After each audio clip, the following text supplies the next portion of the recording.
Hello and welcome to Weird Around Illinois.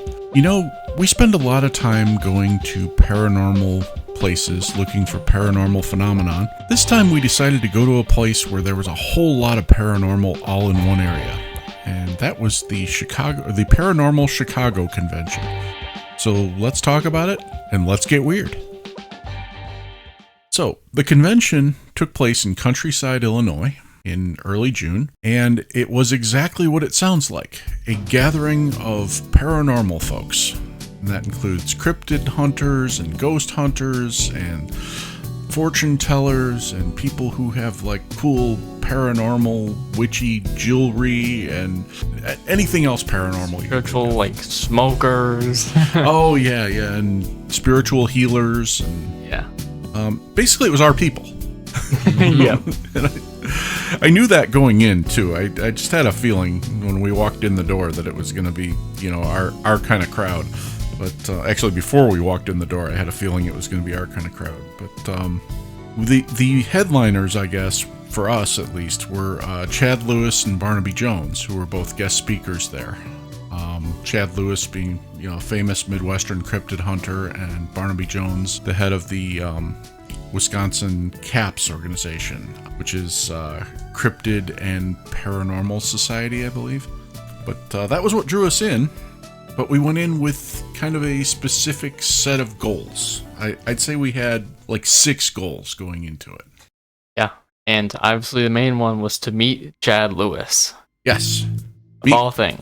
Meet Chad Lewis. Goal number 1. He's been ducking us for a while. We reached out to him a little over a year ago, invited him to be on the podcast. And at the time, he was deep into writing his next book, so he graciously declined, but did offer to chat with us sometime on the phone just to kind of share some knowledge. And our schedules never quite linked up after that, so we were really, really excited to see Chad Lewis. Did he ever tell us what book he was working on? No, he didn't actually, and I meant to ask him that when we saw him. I think I remember looking around that time, and I think it was a book about Illinois. Oh. Hauntings in Illinois. I remember it being quite a coincidence. Well, we bought that one. Yeah, we did. Yeah, That's funny. Yeah. Cool. I'm glad I made that choice. Yeah. Because I may as well bring it up here. At his convention, or at his little section there, there was 2 choices I had to go with. We were going to buy a couple books. Either it was a ghost book, I remember what it was specific. It was like Hauntings in Wisconsin. Okay, yeah. So a Wisconsin book that had a very well-made cover, or the Illinois book. I don't want the Illinois book, of course. Mm-hmm. Yeah, just to backtrack a bit, this was goal number 1, and he was literally the first person we saw when we walked in the door. He was the cover of that place. He was right in front of us, the first thing. Yeah. Yeah. I was surprised that there was no one there to get his books or anything at the time. Mm-hmm. When we were there, we just kind of walked up to him. Yeah, and I know that, I don't know, I mean, he's obviously super famous for all his research, but his YouTube channel and I believe social media is at a grounded level. It's not like he's in the 100,000 subscriber and followers. No, he's not a big social media, podcasting kind of guy. I think most of his work is in books and in television. Yeah. He is all over the Small Town Monsters and the Seth Breedlove productions on Tubi. Yeah. So we finally met him face to face, and very nice guy. Seemed very friendly. I will say our unofficial 4th member of our team, she outdid herself in terms of forcing the introduction. Because I was kind of playing it cool, just walked up, hey, how's it going? And she's like, hi, these guys have been wanting to meet you for a while. Yeah. That's what she's known for. Yeah, she forced him to interact with us more than he ever intended to, I think. Yeah, and I think, it was worth it. Yeah, it was definitely a good choice. Yeah. So we bought several of his books, not just because we're trying to coerce him into coming on our podcast, but because he has some really cool looking books. Yeah. I got one on cryptids of Wisconsin. You got one on the haunted spots in Illinois, or hauntings of Illinois. Yeah. And you got The Big Muddy Monster book yeah. that he wrote. Yeah, and then there was another one that our fourth member picked up on hauntings in Wisconsin Dells and Baraboo. So, we did talk to him a little bit about the podcast, and he did seem more open to appearing on our podcast now. So we're hoping maybe we can rope him in between books sometime in the future. Yeah. Mm-hmm. So that was mission 1, accomplished. Right. We also got to see him speak, but I'll get into that later. Second mission was to meet our other colleagues and our potential audience or existing audience. Because this is our first time being out there as a podcast. As you know, we kind of hide behind the podcast itself. You don't see our faces. You know, we don't advertise who we are or where we are. This was like a time when we just kind of dropped the mask and stepped out there into public and said, "This is who we are." Yeah, I mean, when it's just a faceless podcast, it's always nice to get out there. And I mean, people, when we're at this size, nobody's gonna want to take pictures with us or anything. So No. it's a good in between of where we could just roam around freely without fearing of our identities being lost. Yeah. Yet. Yeah. Yet. Exactly.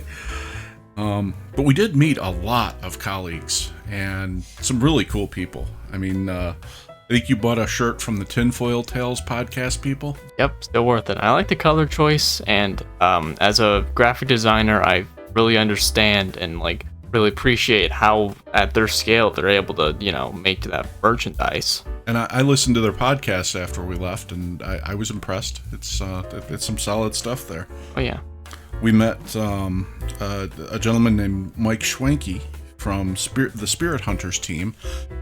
We actually bought some ghost hunting equipment from him, and he conducts a lot of ghost hunts himself, and he's another one who actually said he's pretty excited about being on our podcast in the future. Seemed like a nice guy. Yeah.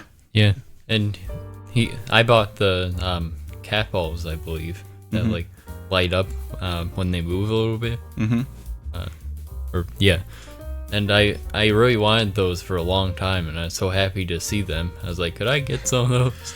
Yeah. Me too. I bought a REM pod from him, and I didn't even know, I knew that I wanted one, but I couldn't for the life of me remember what the stupid thing was called. Oh. So I didn't even know how to look for it, but it's one of those things that detects energy and lights up if an energy source touches it. Right. Both are very similar. I personally would prefer the light balls because, I mean, much lighter. Mm-hmm. I don't know. Maybe the one that you got has a better detector than the balls, but It depends on what we're doing. I mean, mine is more for like setting up in one space for a long period of time. the other ones are for more sporadic placements. Yeah, which honestly, most of our investigations so far, those would be better. But I'm hoping to do some more long-term, in-depth investigations in the future, and the REM pod will help us. Yeah, a haunted house will help. Yeah. Well, we found a few options for those too, but some of the other people we met there, though, we met, at least I met, I don't know if you guys met him or not, Barnaby Jones from Wisconsin Caps. Sure, can't remember. I didn't meet him, but I remember seeing him like walk away from your conversation with him. Okay. Yeah, strangely enough, he and I were talking to Mike Schwenke at the same time. And so we talked a little bit, and he's another one. I said, you kind of cover Wisconsin, we kind of cover Illinois. I think there's some overlap there. We should probably share some stories sometime. You're around Illinois. Yeah. I remember like literally rushing over there because I remember seeing the cat balls there. Mm-hmm. I was like, I need to buy these before I forget. Yeah. We didn't get to talk to Jack Chavez, the guy who actually organized the thing. But I did see him around a few times. Yeah, it was mentioned that he was there, and yeah, I mean, like before I really got to talk to him, we were already getting ready to leave, and we all felt like just getting out of there. Yeah, I do have his card, so if we ever want to give him a call or something, we can. We didn't actually talk to Dale Kazmarek, but we talked to his partner, Cemetery Larry. Dale Kazmarek is from the Ghost Research Society. Cemetery Larry does exactly what you think he would do. He leads ghost tours of cemeteries. And really nice guy. Really enjoyed talking to him. And I have a feeling we may be going on a tour with him sometime in the near future. Yeah, he seemed pretty genuine with Ask with Cemetery and just, his passion for looking around that, specializing in that. Yeah. Yeah, he did. And I got to say, everyone I spoke to there seemed really genuine. There was also a writer there. She calls herself a paranormal reporter, which is kind of what caught my eye, but she's also written several books.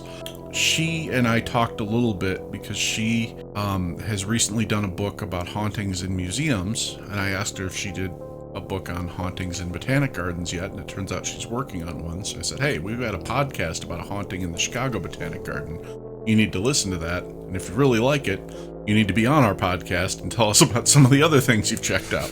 So she was pretty excited about that. And then, just as an aside, I met somebody who was just as much into old kaiju movies as I was, like the Godzilla and Gamera, and we ended up buying some artwork from him. He was just so cool. Yeah, we got a few stickers from there, a couple, good drawings, and I was very tempted to buy a poster because, actually right behind you, the people watching can't see it, but right there I was thinking of putting a nice Gamera poster maybe, or some kind of poster, but... Yeah, I bought the 8.5 by 11 Gamera drawing that he did, and it was so cool. Yeah, his art style was very good. Yeah. And he gave us 3 stickers after. He did. Yeah, I remember getting a Godzilla sticker. I got an Ultraman sticker. Probably my favorite one so far.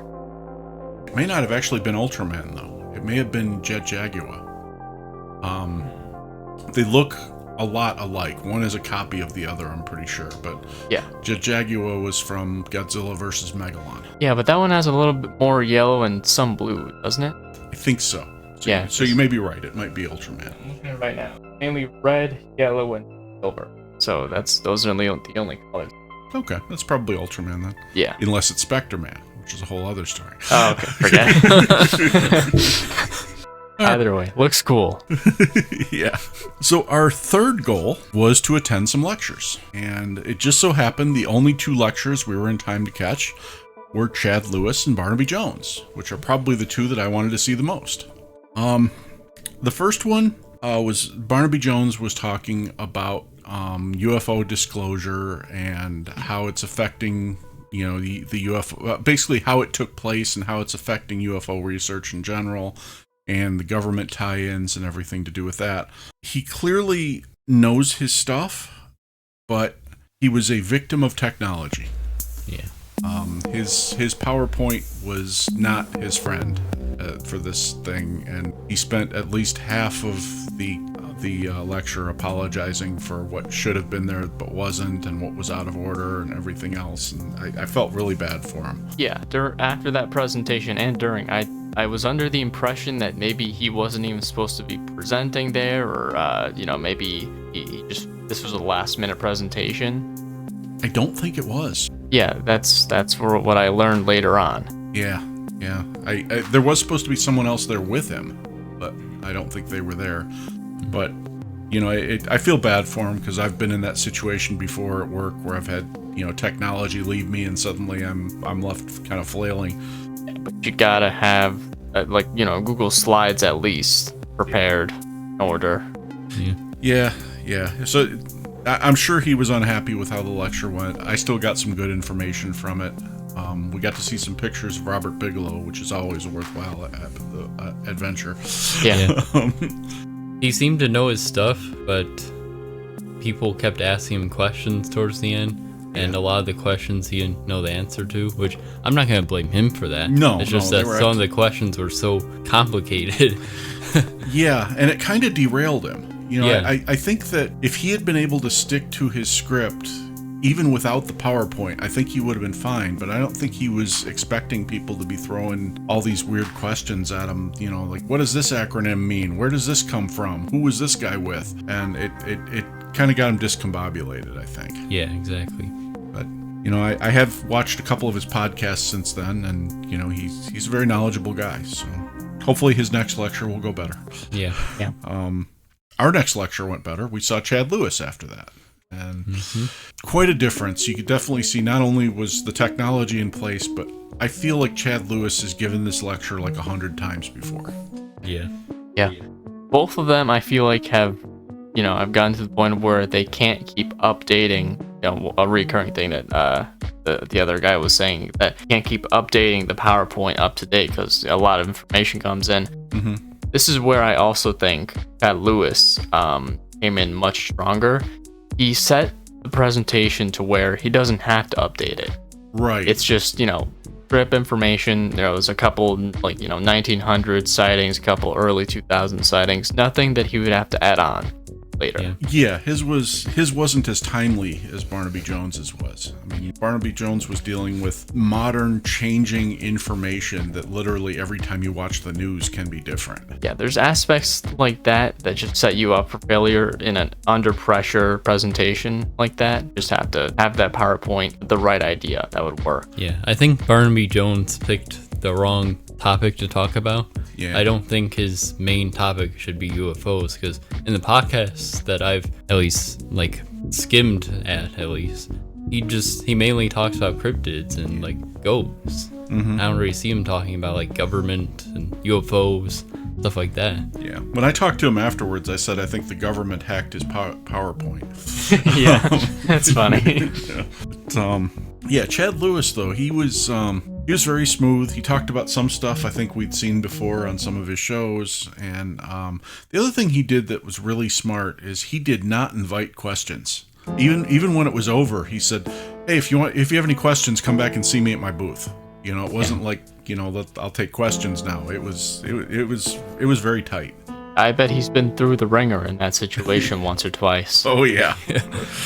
Yeah, again, having been there myself, I can definitely tell you that there's nothing scarier than when the 95-year-old man raises his hand with a question in the third row. Yeah. You never know what you're going to get. Yeah. Yeah, he's someone to take notes from when it comes to taking presentations. And also, he sounds just like he does in every TV show. Yeah. Even without the microphone. Yeah. I remember seeing a lecture of him 2 years ago. He was talking about ghosts and stuff, and he just seemed so confident and so good in his presentation. I was like, it'd be so cool to see a lecture from him. Mm-hmm. And to actually see a lecture was really cool. And in fact, one of the stories he mentioned was with gnomes in Wisconsin. Mm-hmm. That was in that exact same lecture that I watched 2 years ago. So oh, cool. That was just very interesting. He was trying to draw some comparison, or not comparisons, but he was trying to show this confluence of paranormal events, like cryptids and UFOs and ghost sightings and things like that, and how oftentimes you'll get them all in the same spot. And, it doesn't necessarily mean that they're linked. It doesn't necessarily mean that one is causing the other, but it's interesting to note that these things kind of pop up together. Like when you see a cryptid, you may see a UFO, or there may be UFO sightings for a week before the cryptid sighting or something like that. I thought that was interesting because it's something I've kind of noticed too in our research, that it's almost never one thing. It's usually multiple things. Yeah. Something I really like about his presentation is that he makes them really fun to listen to. Yeah. And personally, I've just never found governments and UFOs and Congress, all that stuff. I never really found that fun to listen to, just in general. Yeah, I will say, even when Barnaby Jones asked, has anybody seen the Senate hearings? I mean, I raised my hand, a couple other people raised their hands, and he asked, what'd you think of it? And I didn't answer, but I should have, because apparently I thought the same thing he did, which is it was so boring. Yeah. They took an interesting topic and just sucked the life out of it. Well, that's the government for you in a nutshell. Yeah. Yeah. When it comes to public hearings and stuff, it's just formal. Maybe that's their whole plan. Maybe they want to get people bored with UFOs so people don't talk about them anymore. That would be a wise choice. So the other thing I'll mention about Chad Lewis is he has that classic Wisconsin accent, which is a little bit familiar to you guys because we occasionally hear it around here. But to me, it was like a homecoming because I went to school in Wisconsin, and my roommate in college sounded just like him, exact same accent. It was amazing. Funny. Yeah. But another thing we went there for was to buy cool stuff. And we bought some cool stuff. We mentioned, you got a t-shirt, and we got some stickers, and we got some posters, and some ghost hunting equipment. It's all good. The only thing I was a little disappointed in is I didn't come away with more crystals. I love crystals. Yeah, I mean, we showed you to like one table that was selling quite a few. Did just none of them They didn't spark anything? No, they didn't. They didn't call to me. They were too refined. I don't like it when crystals are, clearly cut to be like jewelry. I like a nice rough-looking crystal that looks like they just pulled it out of the ground. Yeah, one that you could customize to be a spear end or something. Exactly. Yeah. I actually I bought a drink at some point. I think towards the beginning of this whole thing. Oh yeah, That's a good one to bring up. Yeah. Oh yeah, from the Spirit Coffee place. Or? Yeah, I got like a mixed berry drink, something like that. It was really good actually. Sounds like it was much better than the coffee was. 'Cause we were Really? complaining about the coffee through the whole thing. Oh Yeah, I heard that stuff really sucked. Was it just too bitter, or? No, mine was actually weak and sweet, Oh, and like artificially sweet. oh man. And your mother's, I think it was just weak and bland. Oh. Yeah. So I'm glad we got something out of there anyway. I'm glad the juice was good. Yeah, it was the best drink I've had in a while, that's for sure. Cool. So another thing that was kind of on my mind when we went there was to look for a good ghost tour or two. Because we were all, I think, very disappointed in the ghost tour we took up in Grand Rapids. It turned out to be more of a historical tour. Yeah. And a lot of ghost tours I've looked at around here have been very similar, where it's just, basically an excuse for people to go out drinking and wandering around the town and, oh, look, there's a spooky building. I really wanted something with more substance to it. And I think we got a couple leads. Yeah, as long as I always feel like in like an outside setting with high population, it's not much is gonna happen, especially with a big crowd. But yeah, I'm hoping we can find a couple of these places that'll take us as our group, the four of us or the three of us, through there and just kind of let us check things out on our own. We may have to pay a little extra for that, but it'll be worth it if we can do that and kind of have a full experience. Yeah. We had something really similar to that at the DeSoto house where they literally let us just go through the hotel at like past midnight. Yeah, and if you remember, that was probably the best paranormal expedition we've been on so far. For sure. So the final thing was to maybe find some potential guests out there, and we've named a few. I'd love to get Barnaby Jones on here. We'd all love to get Chad Lewis on here. Mike Schwanke. We'd love to have him on. And there were a few others that I spoke to that we just kind of exchanged cards in a hurry, but we'll probably be contacting each other at some point. Also, I've heard a couple guests on Barnaby Jones's podcast who really jumped out at me as people that I'd love to talk to. So I'm going to reach out to a couple of them as well and see if we might be able to get them on. I think one of them you watched was like someone from Wisconsin, right? Yeah, there was one from Wisconsin and there was one from Michigan. Okay, because I watched like some of it with the guy from Wisconsin. And I actually saw another podcast like maybe a year ago where he interviewed Cliff from Finding Bigfoot. So cool. Just found that interesting. Yeah. So in addition to doing some more cryptid hunts this summer, we're hoping to do some more interviews this summer. So don't be surprised if you get a little bit different content from us over the next few months. awesome. Good stuff in the future. Yeah. So what were your general impressions of it? Was it everything you expected? Was it better? Was it worse? Well, yeah, it's exactly what I was expecting from a convention like that. Yeah, good people. Yeah. I would say it's a little better than I was expecting because people seemed like very nice and had a lot of cool gear. Yeah. Cool gear and a lot of just cool stuff in general. I was not expecting to see. Yeah. I gotta say it was better than I expected too, and that's surprising because I kind of had high expectations for it. I was expecting to meet a lot of really cool vendors. I was expecting to meet a lot of people we could exchange business cards with and talk with, and maybe we go on their podcast, they go on our podcast, and there was certainly plenty of that. But there was a part of me that kind of expected, like the name people there, like Chad Lewis and Barnaby Jones, I expected them to kind of big time us. I expected them to be like, yeah, here's an autograph, get out of here, kid. Yeah, and then like crowds all around them. Yeah. But it was pretty down to earth, it felt like. Even though it was, crowded, but not too crowded. Mm-hmm. Yeah, so that was pretty cool. I have to say, I'm looking forward to the next one of these we can go to. I was already scouring to see what else we've got going on for the rest of the summer to see if we can make it to any more. But we didn't finish our day, though. We finished our day as we always do, with food. Right. And we went to a place. Where is it actually? It's a good question. I think it may have still been in Countryside.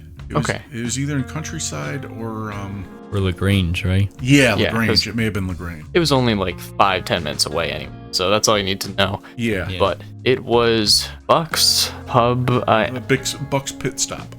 Oh, okay, and Pit Stop. So yeah, it was race car themed, which I was not expecting from the exterior, but the interior was something else. Very deceptive looking place. I mean, when we went to the place, I was thinking, oh, this is another Roadhouse. This is the next Wild Willie's. Yeah, exactly. And then we go in and it's like a fine dining restaurant, except it's got like race car themed stuff on the walls and TVs. Yeah. But what drew us there is that the menu seemed greatly varied. It seemed like it could satisfy all of our tastes, and it didn't disappoint for the most part. Yeah. I was there for the prime rib special because I love a good prime rib special. It was pretty good. Yeah, I just got some chicken tenders, and they were actually pretty good. I would have liked it to be a little bit more juicy, maybe just a little bit more crispy, but like the salt levels were perfect. I had the masachoi, and that was very good. It came with garlic bread. Nice. And I think that was about it. Nothing else really came with it. Yeah. Well, somebody stole your soup. Yeah, that's true. But and our fourth team member had the low carb plate, which was really cool. It was like a hamburger patty and cottage cheese and what else? There was something else in there too. Cantaloupe, yeah. So it was a healthy choice. Somebody had to eat healthy from us, since I was gonna eat like 4 pounds of prime rib, Yeah, it's okay. My food was bedded with a sheet of lettuce, so I guess that counts as somewhat healthy. Dark leaf. Yeah. And of course, she had my soup too. Yeah. Yeah. But overall, it was a good place. I liked it.